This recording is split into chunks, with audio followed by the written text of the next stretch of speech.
자, 이제 소리의 또 다른 특성. 또 다른 특성. 뭐에 대한 또 다른 특성이냐? 지난번에 소리의 양적인, 그거 맞죠? 그죠? 양. 에너지의 양 또는 음압. 세기만 봤습니다. 크기. 오늘은, 지금 이 세션에서는 또 다른 특성이라고 하면 주파수 특성을 이야기합니다. 주파수. 영어로는 우리가 frequency라고 그러죠. 그죠? frequency라고 얘기하면, 1초에, 시간당, 그죠? 초당 몇 번 반복하느냐. 뭐가? 사이클. 예. 그러니까 우리가 소리에 대한 주파수 특성을 살펴보기 위해서 옛날에 처음에 우리 소음력이 처음 얘기할 때 소리 어떻게 전달되는가 하면서 북을 딱 쳤다. 옆에 이제 북이 있는데 북을 꽝 쳤다 그러면 북 표면이 진동을 한다고 했죠. 그죠? 북 표면에 진동을 하는데 살펴보세요. 생각해보세요. 여기 지금 공기가 꽉 차 있죠. 그죠? 바깥에. 이 북 표면에 비하면 굉장히 작은 공기들이 꽉 차 있는 겁니다. 이것이 북이 딱 진동을 하면 공기를 탁 쳐서 옆으로 밀겠죠. 그죠? 밉니다. 그러니까 조용하던 이 상태. 그러니까 대기압 정도로 딱 압력이 유지되던 이 상태가 한번 그려볼까요? 이 대기압이다. 압력 표시로 하면. 대기압을 가만히 변화가는 상태를 0이라고 생각해 보십시오. 0. 그러니까 절대기압이 아니라 상대기압으로. 절대기압은 우리가 표준기압이면 760mmHg겠죠. 그죠? 이렇다고 그랬죠. 그죠? 근데 하여튼 이걸 기준점을 0으로 잡았다. 이 상태를. 그러면 이 순간, 땅 치는 순간 이쪽으로 확 밀겠죠. 그죠? 이게 북이 바깥으로 딱 밀면 진동을 하면서 밀면 여기 있던 공기 분자들이 이쪽으로 순간적으로 확 밀릴 겁니다. 그죠? 확 밀리니까 밀도가 딱 높아지면서 압력이 딱 높아져요. 순간적으로. 그죠? 높아졌다가 다시 돌아가죠. 그죠? 진동을 하니까. 돌아가면 또 그 순간에는 요 순간에 이렇게 확 끌어다니죠. 그죠? 이쪽으로. 그죠? 밀려가니까 순간적으로 압력이 딱 낮아지고 높아지고 낮아지고 높아지고 낮아지고 높아지고 낮아지고. 이런 현상을 우리가 파동 현상이라고 얘기하죠. 그죠? 파동 현상이라고 얘기하고 이것도 이제 물리적으로 설명을 해야 될 거 아니에요. 그죠? 하여튼 물리적인 특성으로 설명한다. 즉 단위를 붙이고 앞에 숫자를 붙여서 설명을 해야만 다룰 수 있잖아요. 우리가. 그죠? 물리적이나 공학적으로 다룰 수가 있기 때문에 이걸 어떻게 표현할 거냐? 살펴본 것이 뭐냐면 하나의 사이클이라는 게 뭐냐면 어떤 변화가 일어나기 시작해서 같은 변화가 반복되어 나타난다. 그죠? 주기적으로 반복되어 나타난다. 그걸 우리가 파동현상이라고 그러고 그걸 설명하는 데 있어서는 파수. 그러니까 이게 뭐냐면 파라는 게 파도를 얘기합니다. 그죠? 파도처럼 가죠. 그죠? 파도처럼 가는데 하나의 변화 현상이 시작돼서 같은 변화가 반복되기의 시점까지 요거를 갖다 우리가 하나의 파. 그죠? 하나의 파라고 얘기하고 하나의 파니까 웨이브예요. 그죠? 이제 웨이브. 그리고 이걸 하나가 이렇게 시작해서 고정까지를 우리가 한 사이클이라고 합니다. 그죠? 한 사이클. 그렇죠. 그죠? 한 사이클. 요까지의 길이. 그죠? 요까지의 길이. 요 변화가 시작돼서 옆으로 퍼질 때 똑같은 변화가 또 시작되는 그까지의 길이를 우리가 파의 길이에서 파장. 그죠? 파장이니까 웨이브 랭. 길이죠. 그죠? 랭스. 그래서 파장이라고 표시하고 보통 약자로는 우리가 일반적으로 남다라고 표시를 합니다. 남다라고 알려져 있죠. 그죠? 단위는 미터겠죠. 그죠? 길이니까. 그죠? 길이. 숫자가 작더라 하더라도.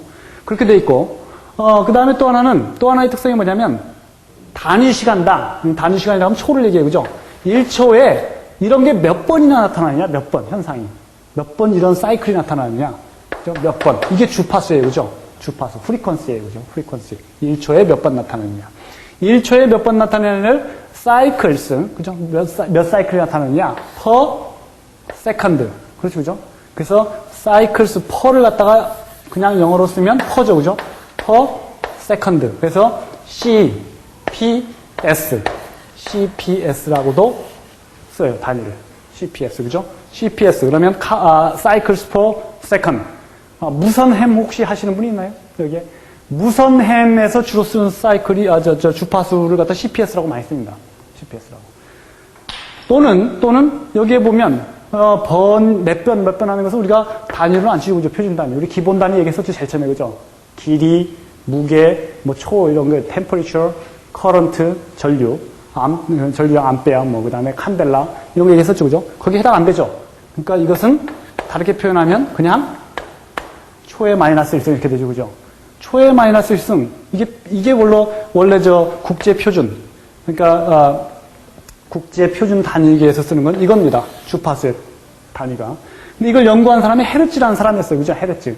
헤르츠라는 사람이 과거에, 지금은 이제 우리 위첨자, 이게 위첨자죠. 그죠? 위첨자 쓰기가 쉽고, 그렇지만, 과거에 쓰기가 어렵죠. 그죠? 타이프 치고 그럴 때. 그러니까, 그때 주로 쓰던 단위가 헤르츠라는 사람이 약자로, 자기 이름 약자를 써서 헤르츠라고 썼죠. 그죠?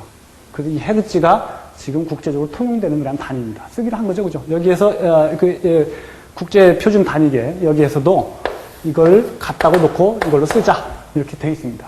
그래서 우리가 표준 단위는, 주파수. 아까 이게 주파수였죠. 그죠? 주파수의 표준 단위는 헤르츠라고 쓰고 있습니다. 자, 그럼 이쪽으로 한번 와서 보면, 우리가 주파수 특성을 표현할 때 파동 현상으로 설명한다고 하죠. 그죠? 파동 현상으로 설명하니까 하나는 람다가 나왔고, 람다, 길이, 그죠? 물리적인 이제 양으로 얘기하면 람다. 이것은 길이에 대한 파장, 길이에 대한 거고. 그 다음에 헤르츠. 헤르츠는 사실은, 초의 마이너스 1승. 그렇게 됐죠. 그죠? 사실은, 그죠? 이게 뭐냐면 프리퀀시죠. 그죠? F. 그죠? F죠. 그죠? F. 요걸 곱해보세요.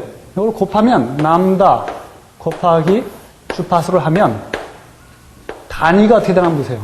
단위를 보면, 미터 곱하기 초의 마이너스 1승. 이거죠. 그죠? 그죠? 미터 퍼 세컨드. 뭐예요? 속도죠. 그죠? 초당 간거리. 뭐의 속도? 소리의 속도. 소리의 속도는, 이게 물체, 눈에 보이는 물질 양이 이동하는 것을 우리가 V로 보통 표시하는데, 그죠? 역학 같은 데서. 눈에 보이지 않는 그 에너지의 흐름, 에너지의 속도, 이것은 C로 표시한다고 했죠. 그죠? 그래도 소리의 에너지죠. 그죠? 소리의 에너지가 벌어져나가는 현상이니까, C는 F 남다. 이 정도입니다. 이 정도.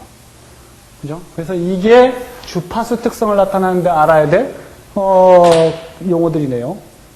주파수, 파장, 그 다음에 소리의 속도. 이 정도면 주파수 특성을 나타내는 데는 무리가 없고, 이왕 이게 봤으니까 이게 하나 더 보면, 그러면, 이거 뭐야, 이게. 이거는, 요 크기는 바로 진폭을 얘기합니다. 진폭. 그죠? 진폭은 소리가 커지면 진폭이 커집니다. 똑같은 소리라도. 그죠? 그죠? 소리가 낮으면 이 진폭이 작아집니다. 그러니까 소리가 크냐 작냐는 똑같은 그 소리라면 크냐 작냐는 진폭만 바뀌어요. 그죠? 진폭만 바뀌고 주파수는 똑같아요. 그죠? 그러면 소리의 높낮은 크기만 얘기하는 거죠. 그죠? 그런데 소리는 크지 않더라도 고주파가 있죠. 그죠? 모기 소리 같은 거. 모기 소리 보세요.